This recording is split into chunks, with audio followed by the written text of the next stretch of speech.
শেখ হাসিনা ফিরে এলে যতটা ভয়ঙ্কর হতে পারে আওয়ামী লীগ, বিএনপির নেতারা এবং সরকারি উপদেষ্টারা এখন শেখ হাসিনাকে দেশে এনে বিচারের দাবি তুলছেন।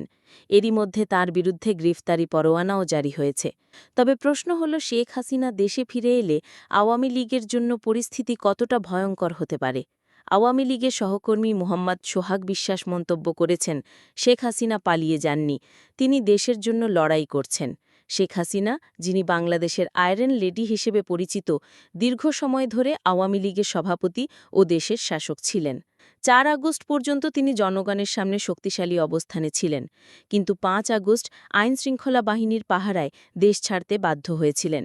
এমন পরিস্থিতিতে পালিয়েছেন যখন আওয়ামী লীগ জনগণের ঘৃণার পাত্রে পরিণত হয়েছে। নিরীহ ছাত্রদের বিরুদ্ধে পুলিশ গুলিবর্ষণ করার ফলে সরকারের প্রতি মানুষের আস্থা ক্ষীণ হয়ে পড়েছে।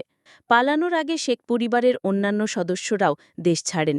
বর্তমানে তিনি ভারতের আশ্রয়ে রয়েছেন, তবে তার সেখানে অবস্থান কতটা নিরাপদ তা স্পষ্ট নয়।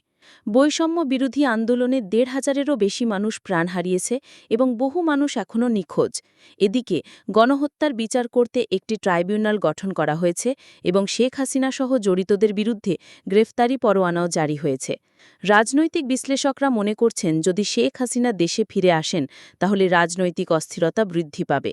১৫ বছরের শাসনের পর শেখ হাসিনা যদি দেশে ফিরে আসেন তা দেশের জন্য বিপজ্জনক পরিস্থিতি সৃষ্টি করতে পারে।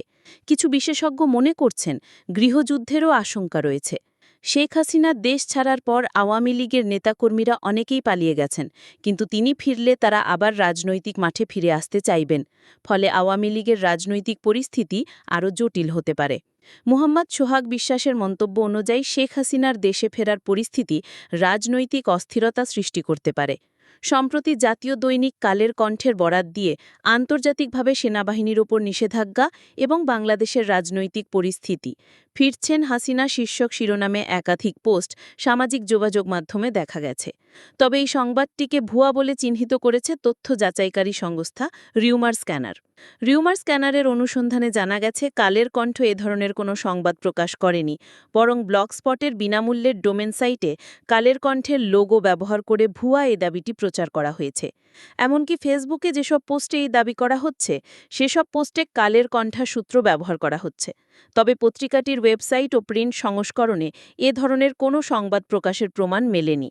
ইন্টারনেট আর্কাইভেও এ সংক্রান্ত দাবির কোনো সংবাদ কালের কণ্ঠের ওয়েবসাইটে প্রকাশের তথ্য পাওয়া যায়নি।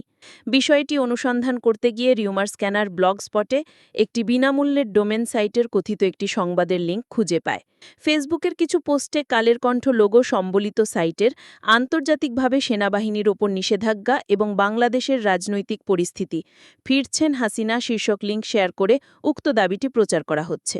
সাইটটির লোগো হিসেবে কালের কণ্ঠের লোগো ব্যবহার হলেও এর ইউআরএলে ব্যবহার হয়েছে আওয়ামী লীগের নাম দেওয়া হয়েছে daily news BD Awami League. ওই সংবাদে দাবি করা হয়, আজ ২২ ডিসেম্বর আন্তর্জাতিক আদালত থেকে বাংলাদেশ সেনাবাহিনীর কাছে একটি চিঠি এসেছে, যা বাংলাদেশের শান্তি মিশনে অংশগ্রহণ নিয়ে বড় ধরনের সংকট সৃষ্টি করেছে। চিঠিতে উল্লেখ করা হয় যে বাংলাদেশ ৩০ দিনের মধ্যে পরিস্থিতি নিয়ন্ত্রণে আনতে এবং অবৈধ সরকার উৎখাতের পদক্ষেপ না নেয় তাহলে জাতিসংঘ শান্তিরক্ষা বাহিনী পাঠানোর সিদ্ধান্ত নিতে পারে। সেই সঙ্গে বাংলাদেশ সেনাবাহিনীকে শান্তি মিশনে অংশগ্রহণ থেকে চিরতরে বাদ দেওয়া হবে। এই ঘোষণার পর সেনাবাহিনীর মধ্যে একটি অস্থিরতা সৃষ্টি হয়েছে। সেনাবাহিনী কি করবে? বাংলাদেশের ভবিষ্যৎ কি হবে? এই মুহূর্তে দেশের রাজনীতিতে ব্যাপক উত্তেজনা সৃষ্টি হয়েছে, বিশেষত সেনাবাহিনীর পদক্ষেপ নিয়ে। পরবর্তী আলোচনায় শেখ হাসিনার দেশে ফেরার সম্ভাবনাসহ প্রাসঙ্গিক বিভিন্ন বিষয়ে মতামত ও মনগড়া তথ্য উপস্থাপন করা হয়েছে। কোনো অভিযোগ বা মামলা ছাড়া এই আদালত থেকে বাংলাদেশ সেনাবাহিনীর কাছে চিঠি আসা অবান্তর।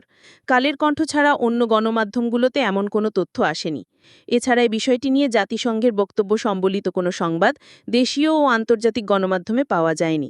তাই আন্তর্জাতিকভাবে সেনাবাহিনীর ওপর নিষেধাজ্ঞা ও হাসিনার দেশে ফেরা নিয়ে কালের কণ্ঠ সংবাদ প্রকাশ করেছে শীর্ষক দাবিটি সম্পূর্ণ মিথ্যে। সালমান।